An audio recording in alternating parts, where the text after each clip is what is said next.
प्रिय छात्रों, आज हम भारत के भूगोल में मृदा के बारे में चर्चा करेंगे। भारत की मृदा को कितने भागों में बांटा गया है, उससे पहले हम मृदा क्या होती है, उसमें कौन कौन से तत्व होते हैं और मृदा अपरदन आदि इनके बारे में बात करेंगे। उसके बाद में हम दूसरे चैप्टर में भारत की मृदाओं के बारे में क्रम वाइज अध्ययन करेंगे। मृदा को इंग्लिश में सॉइल कहते हैं। मृदा जमीन पर दानेदार कणों वाली पतली परत मृदा कहलाती है। जो मिट्टी देखते हैं उसमें बाहर की साइड में जो ऊपरी जो भाग है उसका जो अपन दिखाई देता है, वो जो परत होती है उसमें दानेदार कण से महीन कण ये सारे आते हैं। तो ये सब क्या है, मृदा का एक भाग है। ये मृदा है और इनका तत्वों के निर्माण देखो, इसमें क्या निर्माण में किन किन का योगदान होता है। जैसे खनिजों का योगदान होता है और पौधों, गैस, पानी, जीव जंतुओं के अवशेष, इन सब के अवशेष से इस मृदा का निर्माण होता है। अब मृदा के कणों में क्या क्या चीज़ें होती हैं देखिएगा।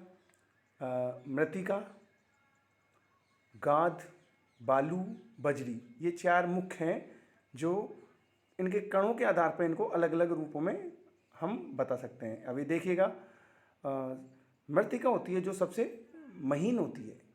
उसके बाद में उससे मोटी जो उसमें कण होते हैं वो होते हैं गाद, सिल्ट कहते हैं जिसको। और उसके बाद में सैंड और सबसे बड़ी क्या होती है, मोटी होती है वो क्या होते हैं कण, बजरी के। तो एक क्रम दे रखा है, देखिएगा।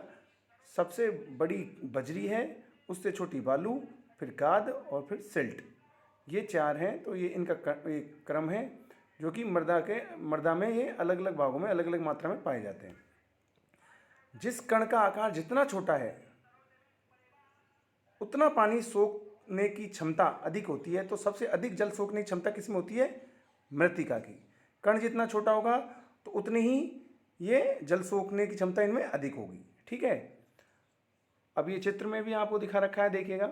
मृत्तिका का कण बिल्कुल महीन है, सिल्ट और बालू और ग्रेवल देखो क्या क्या होती है। तो ये चीज़ें होती हैं जिनमें इनके कण मृदा में पाए जाते हैं।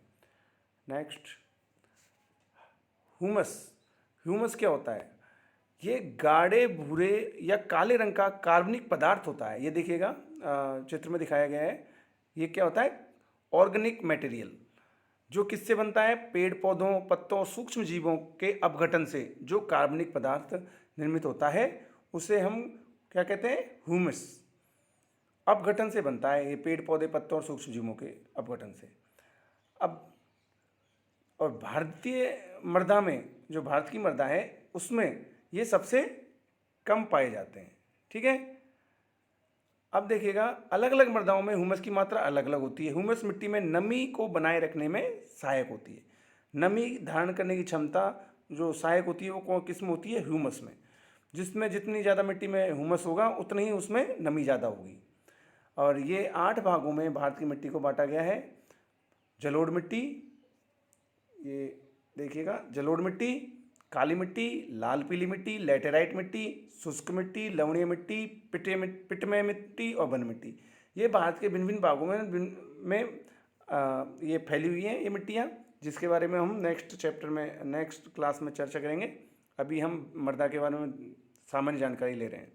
नेक्स्ट देखिएगा, जो मिट्टी का विस्तार है देश में, तो सबसे ज़्यादा जलोढ़ मिट्टी है, 15 लाख वर्ग किलोमीटर तक फैली हुई है।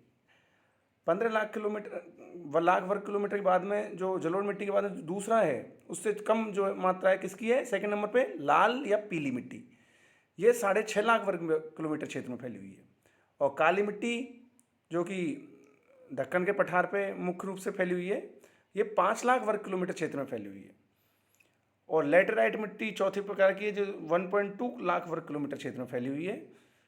अब ये देखिएगा, इनके भाग मैप में दिखाए हुए हैं कि कौन सी मिट्टी कहाँ कहाँ फैली हुई है। भारत में सभी मिट्टियों में जैविक पदार्थों की कमी पाई जाती है, पर काली मिट्टी में कुछ मात्रा में जैविक पदार्थ की उपस्थिति होती है। ठीक है, अब नेक्स्ट देखिएगा, अम्लीय मिट्टी और क्षारीय मिट्टी, इनमें क्या अंतर है, ये कैसी कैसी होती है देखिएगा। पीएच जो मान होता है, अम्लीय इनका जो पता चलता है, जो पीएच मान होता है ये बताता है कि मिश्रण कितना अम्लीय है और कितना क्षारीय है। ये चीज़ बताता है, क्या बताता है? पीएच मान। अब देखिए, सामान्य भूमि का पीएच लगभग 6 से 7 होता है। सामान्य जो भूमि होती है उसका पीएच कितना होता है? 6 से 7। और इससे सामान्यतः इसे फसलें इसी पीएच के मान पर ही निर्भर करती है, उसी मान पर उगती है। जब मिट्टी की पीएच क्षमता 7.2 से अधिक होगी तो मिट्टी अम्लीय होगी, ठीक है।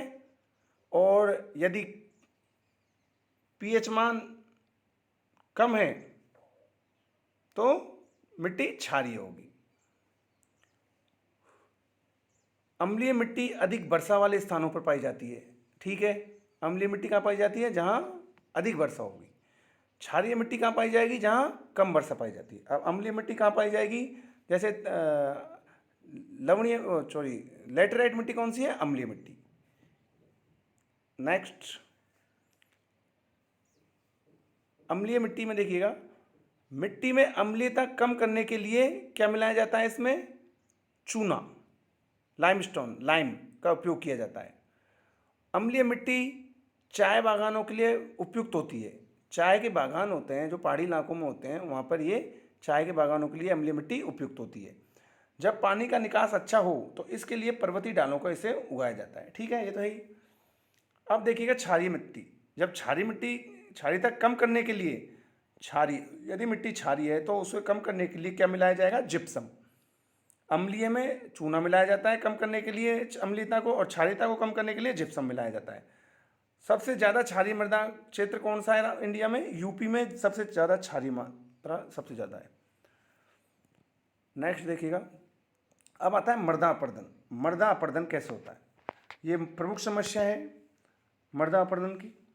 मृदा क्षेत्र में वनस्पतियों का जहाँ अभाव होता है, प्राकृतिक कारणों के चलते जब मृदा खंडित हो जाती है, टूट जाती है, तो वहाँ अपरदन चालू हो जाता है, क्योंकि मिट्टी की पकड़ है जो ढीली हो जाती है, और ढीली होते ही वहाँ पर अपरदन चालू हो जाता है। अब देखिएगा, मृदा अपरदन के कारण कौन कौन से हैं? तीव्र मूसलाधार बारिश से भी अपरदन होगा, क्योंकि वहाँ पे बरसात होगी, तेज होगी, तो कटाव करेगी नदियाँ, पानी, बरसात जो भी है। वनों की कटाई, जहाँ वनों की कटाई हो रही है तो वहाँ पे मिट्टी की पकड़ ढीली हो रही है, तो वहाँ पे भी मृदा अपरदन ज़्यादा होगा। झूमिंग कृषि क्या करते हैं? वनों को काट कर वहाँ पर उनको जलाकर और वहाँ पर खेती की जाती है, तो उस जगह पे भी मिट्टी ढीली होगी।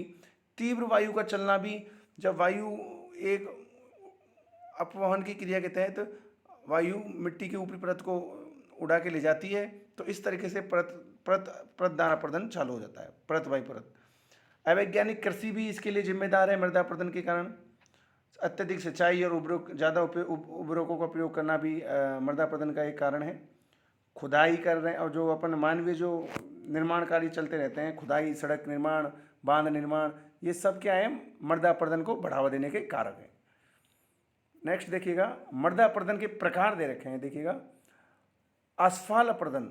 असफल अपरदन क्या होता है? जब वर्षा की बूंद जब सीधे मिट्टी पर गिरती है, देखो मैप में दिखाया गया है, मिट्टी के कण है और सीधे मिट्टी पर गिरती है, तब मिट्टी के कण मुख्य भूमि से अलग हो जाते हैं, ठीक है।